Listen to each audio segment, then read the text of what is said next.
Poitet, dans le 13e, où va se tenir une conférence de presse concernant le vrai débat, qui vont annoncer la phase 2 de leurs travaux. Voilà, ils ont collecté plein de choses et puis ils vont nous expliquer la phase 2, qui consiste à mettre en place des assemblées qui vont délibérer sur les sujets, etc.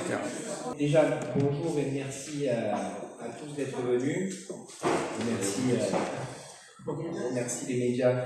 On a vu que le grand débat avait mis en place quelque chose qui était assez fermé, donc avec simplement 4 thèmes, une forme de questionnaire, et surtout, le plus important, c'est que la CNDP, donc la Commission nationale des débats publics, présidée par Chantal Joanneau, avait mis en place tout un processus que le gouvernement a rejeté, parce que justement ça manquait et c'était trop démocratique. On a récupéré le processus de la CNDP qu'on a décidé de mettre en place sur la plateforme du vrai débat. Donc, il fonctionnait en 4 étapes, qui étaient la récolte des revendications, les synthèses, les assemblées et ensuite le portage. Donc au niveau de comment ça s'est passé, c'est très bien parti au niveau de la courbe des inscrits, mais on a eu pas mal de problèmes avec la plateforme, énormément de bugs, de choses comme ça qui nous ont fait perdre, je pense, pas mal aussi d'inscrits, et aussi au niveau médiatique où on a été quasiment absent de la discussion de partout, puisqu'on a fait un comparatif, on a parlé à peu près du vrai débat 800 fois, alors que sur le grand débat, c'était plus de 16 000 fois. Et malgré tout ça, on a terminé donc la consultation qui nous a duré simplement 33 jours. On l'a terminé avec 45 000 inscrits, 25 000 propositions, 119 000 arguments et presque plus d'1 million de votes. Donc on est déjà super content. Je pense que toute l'équipe qui est là, super content de ce qu'on a réussi à faire avec le peu de moyens qu'on avait, puisque ne serait-ce qu'en termes de chiffres, vous avez tous entendu parler que le grand débat a coûté à peu près 12 millions d'euros.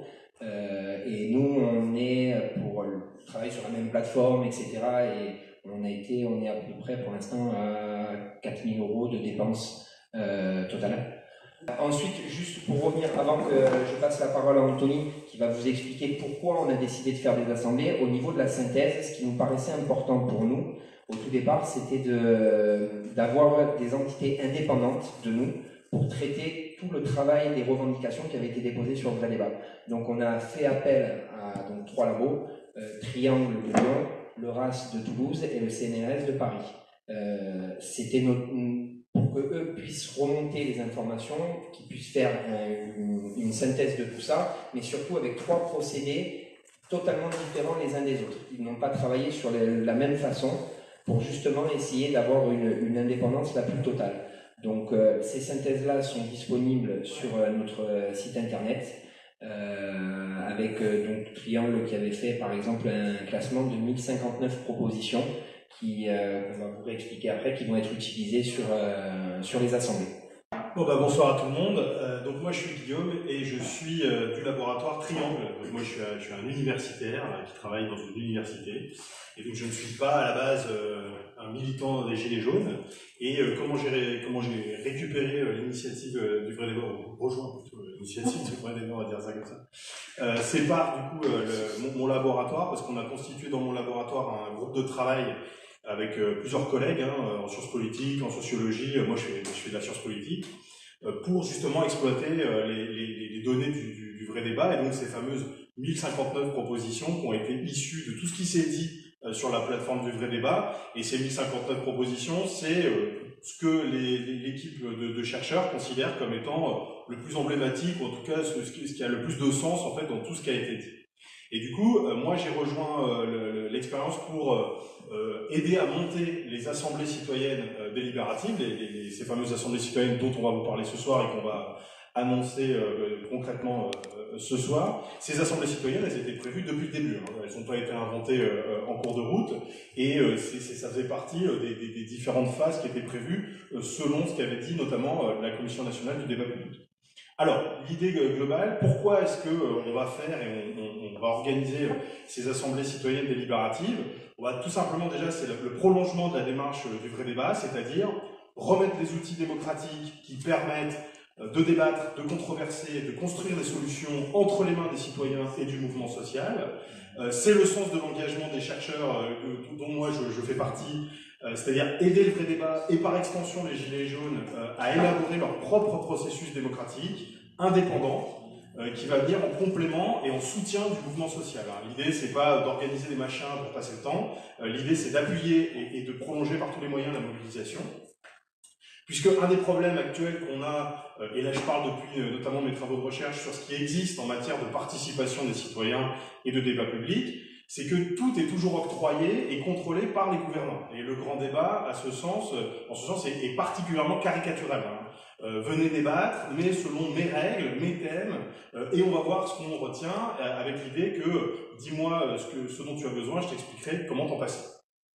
Du coup, aujourd'hui, on est pas mal de chercheurs à souligner la nécessité de sortir justement d'un schéma descendant où les outils de délibération et de participation sont toujours proposés du haut vers le bas, et donc d'inventer quelque chose qui va permettre finalement de faire quoi concrètement? Et bien de transformer les propositions, les contributions et tout ce qui s'est passé dans le vrai débat en propositions citoyennes de loi. Les propositions citoyennes de loi, c'est un grand nom peut-être trop ambitieux, mais on le retient comme ça au moins on est sûr de fixer un cap. Et c'est justement cette ambition-là qu'on s'est fixée assez vite qui fait qu'on tâtonne, qu'on se prend des murs, qu'on a du mal à monter tout ça, mais qu'on travaille comme des fous, tous de manière bénévole, et dans un croisement entre les Gilets jaunes, des universitaires, et puis tout un tas de gens qui ont rejoint la boutique au fur et à mesure pour mettre ça sur pied. Qu'est-ce qu'on va faire concrètement? Comment on va procéder? On va procéder en deux étapes. D'abord, une première série d'assemblées citoyennes délibératives en juin, qui vont commencer les 8 et 9 juin, et qui vont se prolonger sur les 2 week-ends d'après. Les 8 et 9 juin, on va avoir 4 premières assemblées à Avignon, Lille, Marseille et Toulouse, et on en aura 3 ou 4 autres le deuxième week-end, et 3 ou 4 autres le troisième week-end. Le but de ces premières assemblées, c'est de travailler collectivement sur les 1000 propositions que le laboratoire de recherche a sorties du vrai débat. L'idée, c'est qu'on va chercher à travailler ensemble sur, finalement, quels sont les thèmes prioritaires sur lesquels il y a besoin de changer les choses et sur lesquels il y a besoin de faire des propositions citoyennes de loi. Donc, ces 1059 propositions, on les a sorties des 25 000 de base. Et donc l'idée, c'est qu'on arrive à la fin de ces assemblées en ayant identifié des thèmes sur lesquels on fait consensus sur le fait qu'il faut qu'on fasse des propositions de loi, des thèmes sur lesquels on n'est pas d'accord et sur lesquels il y a besoin de continuer à travailler pour se fixer un programme de travail avec l'idée de dire quelles sont les revendications, les idées, les propositions qu'on doit prioritairement transformer en propositions citoyennes de loi. Ce qui nous amène à la deuxième vague d'assemblées qui aura lieu à l'automne et dans laquelle on va renouer avec ce qu'on avait prévu initialement et qui s'est avéré un peu trop compliqué à mettre en place tout de suite. Et cette deuxième vague d'assemblées, on y travaille déjà. Et c'est l'idée que partout en France, on veut organiser des assemblées citoyennes indépendantes qui se saisiront des thèmes du mois de juin pour construire ces fameuses propositions citoyennes de loi. Le mois de juin, on se dit qu'est-ce qu'on veut changer et à l'automne, on se dit comment pour aller vite. L'objectif, c'est toujours le même, c'est d'impliquer les contributeurs du vrai débat. Ils sont déjà presque 2000 à s'être inscrits sur la plateforme pour participer à ces assemblées. Des groupes locaux de Gilets jaunes qu'on veut de plus en plus impliquer dans la participation et l'organisation à tout ça. Et puis des citoyens engagés de partout, les portes sont ouvertes, pour engager une réappropriation citoyenne de la fabrique des lois, avec bien sûr un objectif d'émancipation et d'éducation populaire, mais aussi l'idée qu'on veut aussi participer à notre manière à une intervention populaire et directe dans les affaires publiques. Et ça, c'est une démarche qui n'a de sens qu'en complément à la rue. On ne cherche pas à résoudre les conflits en mettant tout le monde autour de la table, mais on veut outiller le mouvement social, l'aider à porter et à structurer des revendications qu'il a déjà. Et le sens politique global de cette démarche, ça nécessite forcément l'implication large de citoyens, de tout le monde. C'est-à-dire que nous, on n'est pas du tout dans une démarche où un groupe d'experts en chambre invente des machins dans laquelle on va venir demander ensuite aux gens de participer une fois que ce sera tout calé. L'idée, c'est qu'on est tous engagés dans ce truc-là, on va dire, au même niveau, qu'on met le même degré d'implication et qu'on est à la manœuvre tous ensemble. Et ce qu'on veut vraiment engager, c'est que les groupes de gilets jaunes ou les gens qui voudront se saisir de ce dispositif d'assemblée, ils puissent le faire avec nous.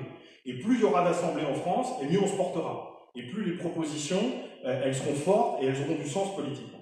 Et pour accompagner tout ça, on a demandé, dans la logique du vrai débat toujours, à la Commission nationale du débat public de nous aider. En tout cas, d'appuyer d'une manière ou d'une autre la démarche.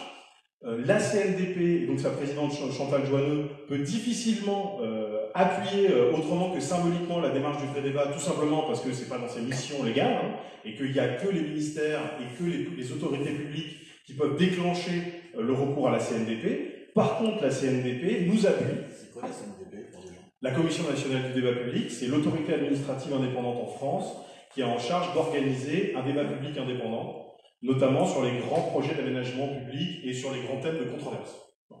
Donc c'est censé être une instance indépendante, et c'est son statut d'indépendance qui a été remis en cause au moment du grand débat, puisque le grand débat s'est passé des services de la CNDP, l'objectif étant quand même de contrôler le plus possible la démarche.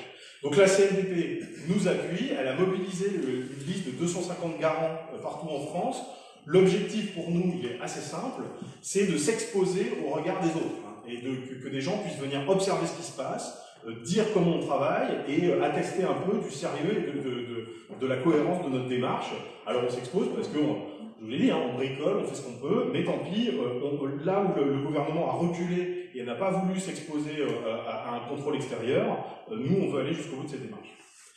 Donc ce que je vous propose maintenant, c'est que je vais laisser la parole à Hakim, à qui on a demandé de nous dire comment cette démarche d'assemblée et comment la démarche du vrai débat fait sens avec d'autres initiatives, hein, parce que le but, c'est pas de dire que le vrai débat est le seul à faire quelque chose ou que le débat, ce que propose le vrai débat, c'est mieux que les autres. Hein. Le but, c'est de se mettre en lien avec toutes les autres démarches qui existent et de faire sens, notamment dans la continuité des Gilets jaunes.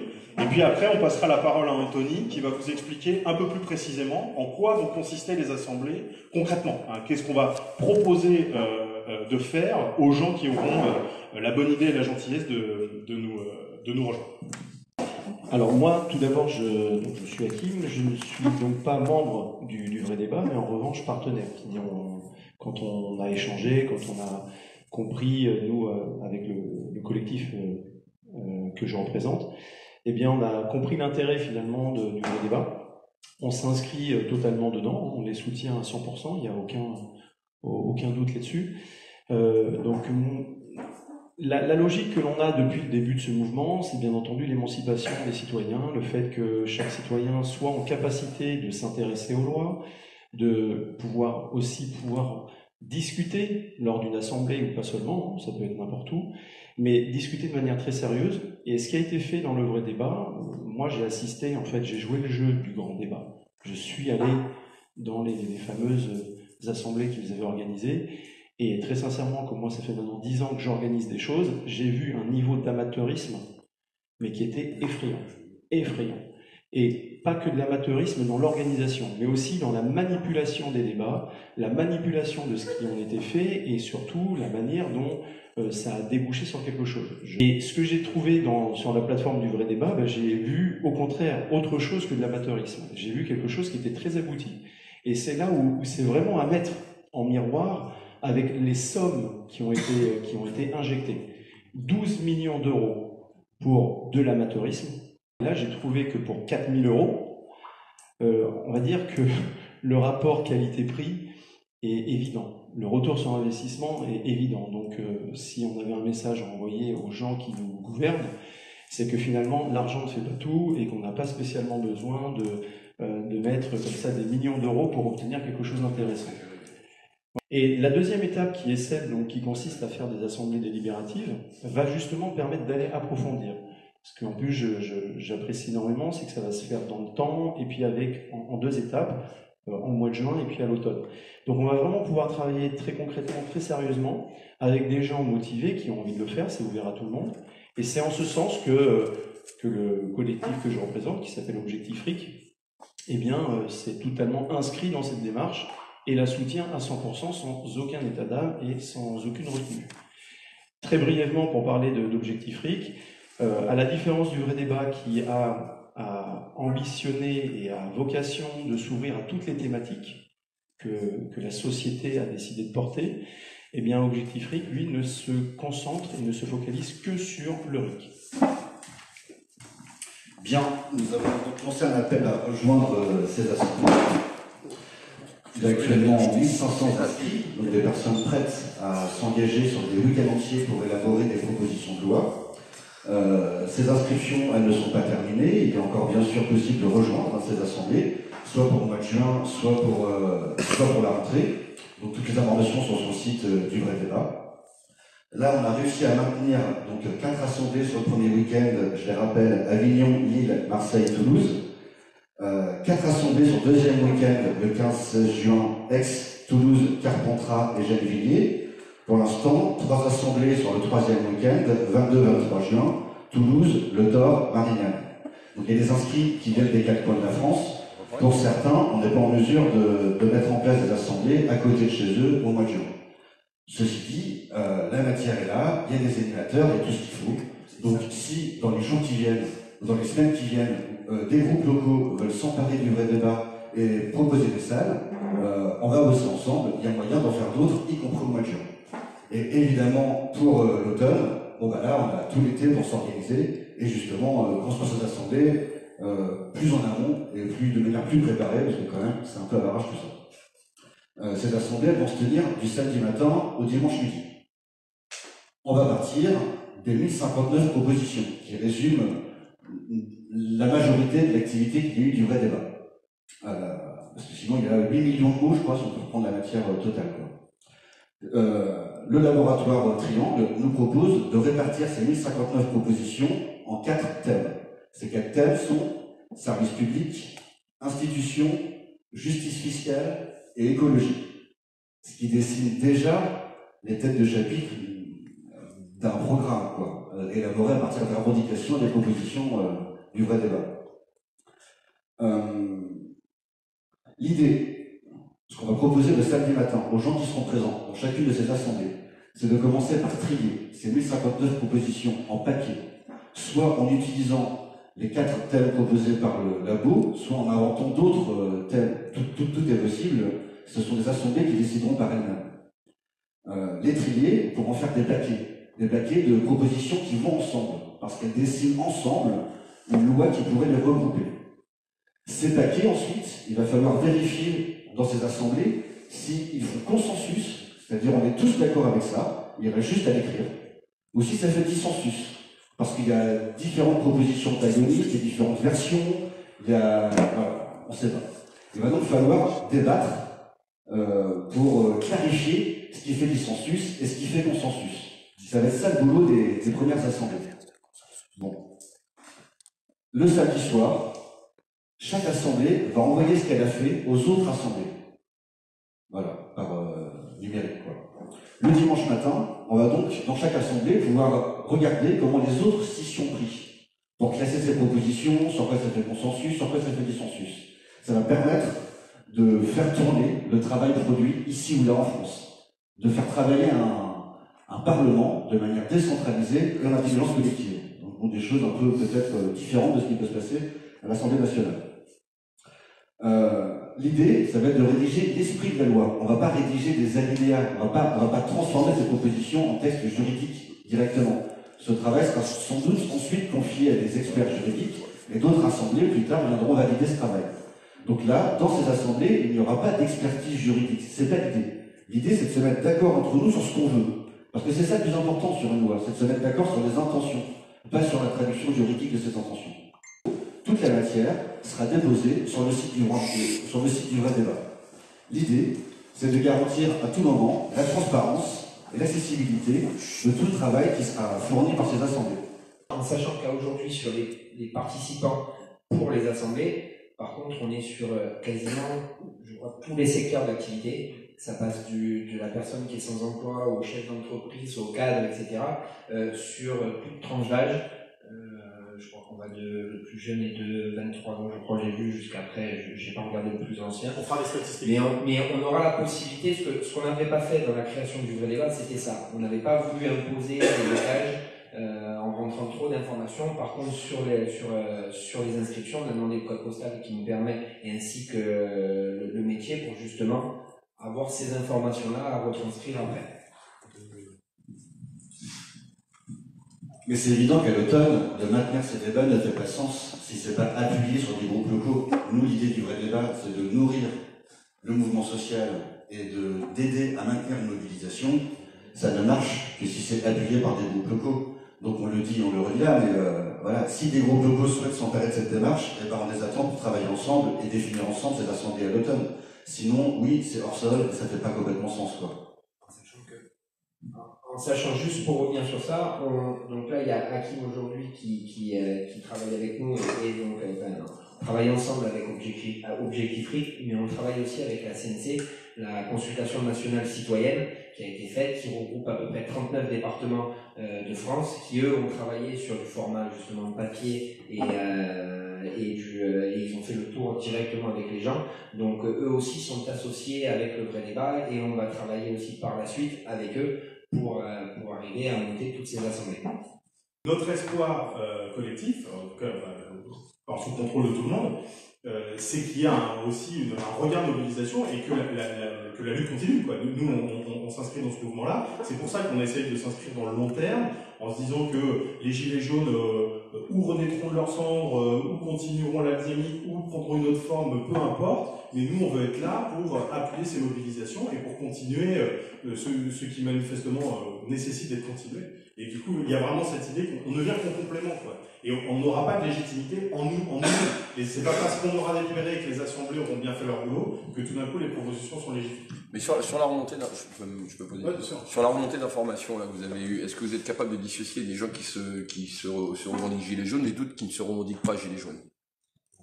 Plutôt, là, ce qui remonte... Parce que ça va m'amener une deuxième question derrière. Ah ouais. Mais non, en fait, cet ensemble de propositions, il est en fait très cohérent. Et le vrai débat, c'est aussi pour montrer que si en face, ils veulent faire croire que les gilets jaunes ne savent pas ce qu'ils veulent, en fait, le travail qui est élaboré montre que c'est faux.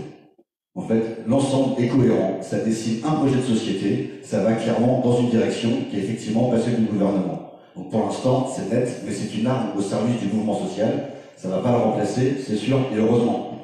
Mais est-ce que tout ça aura quand même comme objectif d'emmener tous ceux qui ne se revendiquent pas gilets jaunes, mais qui sont d'accord avec nos idées? Parce que, je le répète, et je me répète assez souvent là-dessus, je suis la preuve vivante aujourd'hui, et je l'ai encore eu aujourd'hui 2 fois, ne serait-ce qu'une fois au téléphone avec quelqu'un, qui n'est pas gilet jaune, qui a un niveau social complètement à l'aise, qu'on pourrait se permettre de dire qu'il n'a pas besoin de descendre dans la rue si on préfère, mais qui est complètement pour ce qu'on fait, qui est d'accord avec nous, qui a des amis, un entourage qui eux aussi ont un certain niveau social que forcément on retrouve peut-être pas forcément complet dans le mouvement, mais qui sont aussi d'accord avec nous, mais qui sont pas gilets jaunes.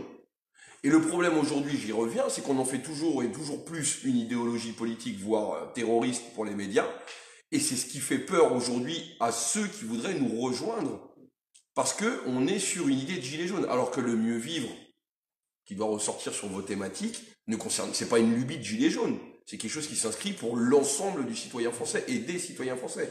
Et j'aimerais savoir si vraiment on va pouvoir appuyer là-dessus, parce que je voyais le monsieur, j'ai oublié ton prénom, tu m'excuseras, qui disait de se porter sur des acteurs locaux gilets jaunes, mais est-ce qu'on peut aussi avoir d'autres acteurs locaux qui puissent aussi intervenir et relayer ce message du vrai débat vers ceux qui ne se considèrent pas gilets jaunes, mais qui aimeraient participer avec nous? Pour l'instant, ce qu'on voit avec les motivations des inscrits au vrai débat, ceux qui viennent par la plateforme, c'est qu'effectivement, ce sont des sympathisants gilets jaunes qui trouvent, avec le vrai débat, une manière de s'impliquer dans un mouvement social qu'ils ne trouvaient pas jusqu'ici. Donc plutôt, ça ramène, on pourrait dire, des nouvelles catégories. Parce que c'est eux qu'il faut aller chercher. Oui, bah c'est déjà le cas, mais donc, en fait, ceux-là sont présents. Et donc, quand on dit des groupes locaux, c'est aussi pour l'organisation, s'appuyer dessus, et aussi par la jonction avec ceux qui sont dans la rue. En fait, il faut créer des ponts, il ne s'agit pas de remplacer non plus, quoi. Donc, mais effectivement, il y a un nouveau public qui arrive avec le vrai débat. Parce que le simple, si on ne propose que de la manifestation, on ne les aura pas. Donc, le vrai débat, c'est justement quelque chose, moi j'en parle beaucoup, et puis que ce soit au travail ou ailleurs, il y a beaucoup de gens qui sont intéressés, ils veulent y participer. Et pareil, comme Objectif RIC, ils ont besoin, si tu veux, d'avoir une matière. Le mouvement des Gilets jaunes est très puissant parce qu'il arrive justement à fédérer ces gens-là.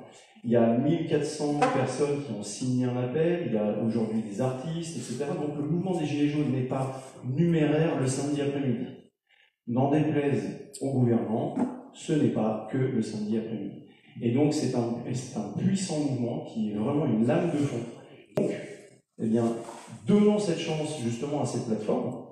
Et je rejoins ce que tu disais tout à l'heure sur la démocratie délibérative et participative. Elle n'a aucun sens sans un soutien populaire.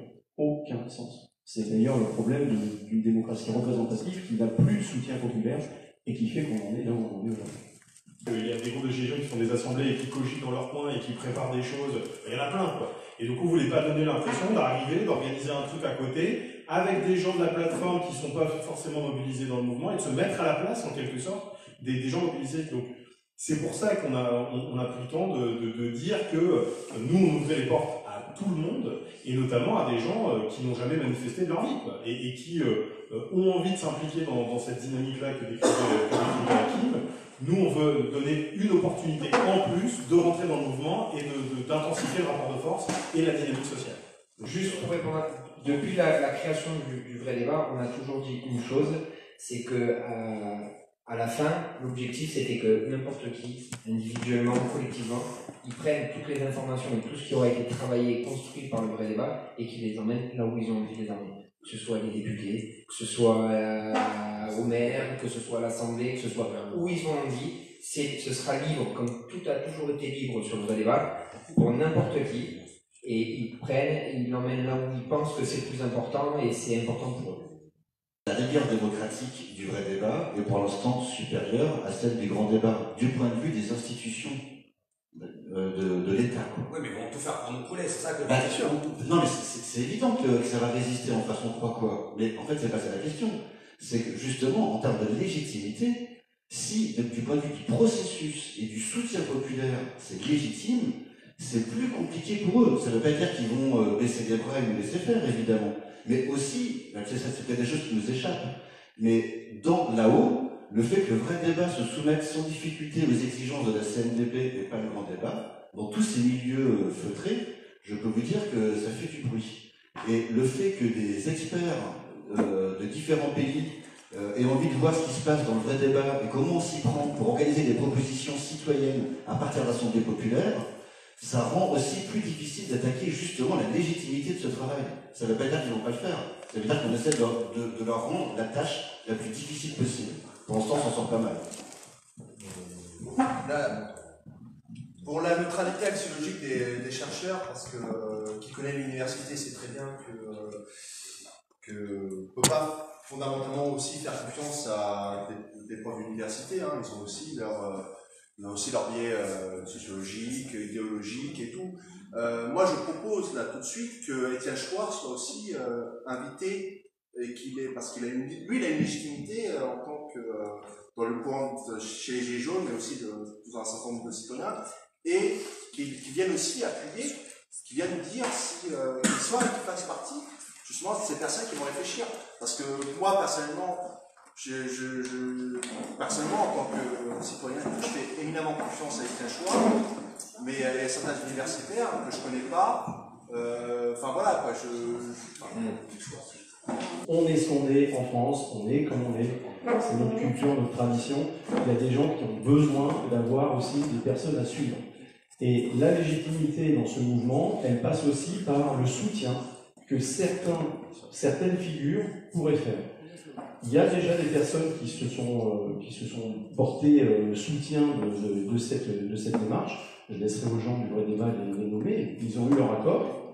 Et puis ces gens-là, donc ils ont fait une vidéo. Hein, donc on a tous fait une vidéo. Donc après, à partir de là, on peut dire qui aime suit. D'accord. Mais l'idée, c'est qu'évidemment, c'est pas parce que ces figures-là, évidemment, on fait un soutien qu'on aura le soutien de tous les Gilets jaunes. Mais c'est important. C'est vraiment important qu'à un moment donné, il y ait une espèce d'unicité aussi, c'est très fort. Dans un mouvement social, il est indispensable que les gens assument leurs responsabilités et les responsabilités de la visibilité qu'ils ont vis-à-vis d'autres et la capacité à entraîner les gens. On ne peut pas se cacher derrière son doigt, à un moment donné, il faut assumer. Si Étienne Chouard rentre dans la boucle et vient un peu observer, à tester, appuyer la démarche, ce sera, je pense, avec un immense plaisir pour tout le monde, hein, évidemment. Par contre, les universitaires dont je fais partie sont pas moins légitimes qu'Étienne Chouard. Alors, je ne suis, moi, qu'un petit fonctionnaire de pacotille au service de l'État, hein, évidemment, mais quand même, j'ai quand même une carrière universitaire aussi, j'ai des travaux de recherche que personne ne lit. Ça, je vous le cache pas, mais c'est-à-dire que mon engagement dans le vrai débat, il est aussi lié à ma trajectoire de recherche, il est aussi lié à ce que je fais scientifiquement. Je n'outrepasse pas mon statut de chercheur, en tout cas, j'ai pas l'impression dans ce que je fais avec le vrai débat. Moi, j'ai passé 10 ans à écrire que les formes administrées et descendantes de participation citoyenne posaient problème, ne convenaient pas, et qu'il faudrait un jour ou l'autre appuyer un mouvement où, on va dire, les mobilisations sociales pourront se resservir de ces outils. Donc, c'est dans le prolongement de ce que j'écris depuis longtemps. Mais par contre, Étienne Chouard et d'autres, bien évidemment, qui sont plus que les bienvenus dans la réflexion collective. Nous, on est ouvert à tout vent, hein, au contraire. Mais en même temps, les participants n'ont pas non plus moins de légitimité qu'Étienne Chouard. Et donc l'idée du vrai débat, c'est pas de chercher les meilleurs experts pour les faire causer, c'est justement de réfléchir entre nous et d'élaborer collectivement ensuite, avant et après, évidemment que rien n'empêche les gens d'échanger, de discuter. Et par exemple à Toulouse, le 9 juin, donc le premier week-end de l'Assemblée, c'est le 9 juin, le 9 juin, ils font une grosse journée sur le RIC, avec justement Étienne Chouard. Bon, bah, ce jour-là, nous, on a décidé d'annuler notre assemblée le 9 juin, de la tenir que le 8 juin, pour être ensemble sur cette journée du 9 juin avec le groupe local de Toulouse. Il faut aussi composer avec les réalités locales et composer avec la réalité de ce mouvement social au fur et à mesure, quoi.